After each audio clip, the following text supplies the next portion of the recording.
for the people in working in assets where they sense the end, often then they'll leave and try and get another job if at all possible.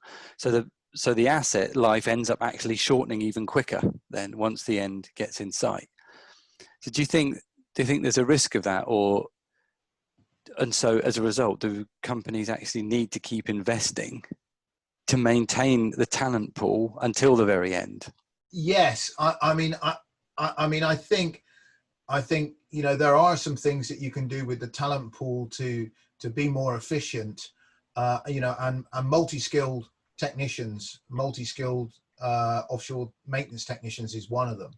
So, I mean, this is something that I think the whole industry has been pretty reluctant to move to. But we were doing it offshore in the mid-90s in Southern North Sea because we had unmanned platforms and we had very small teams. So we actually had, again, no choice. So we moved to, control and electrical technicians, and we merged operators with maintenance technicians. And so we had operator maintainers as well. So I think, in some respects, there is a way of upskilling the crew that you remain with to give them an incentive to stay. But I think, there are a number of opposing things that go on there. If you upskill your technicians and go to multi-skilled technicians, then these are not people you can just pick up off the street later on. So you've got to keep them happy, and you probably want to be in a model where they are working for the operator. If you've gone to an outsourced maintenance technician, it doesn't work very well because the turnover in these outsourced maintenance crews is historically been too high. Now that may not be the case in the current environment, but often,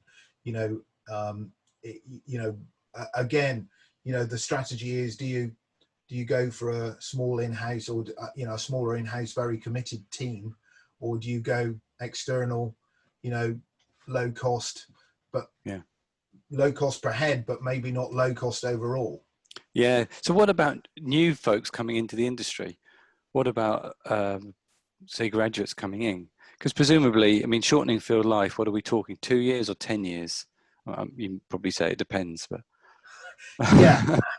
Yeah, absolutely. I mean, it does depend a lot on the individual circumstances. And obviously, there's a subsurface effect about, is there anything else left to be got at, versus, the economic field life cutoff. So, those are two different things. And in some respects, the Norwegians have been smart in setting targets for you are not allowed to leave until you've got a certain recovery factor. Yeah.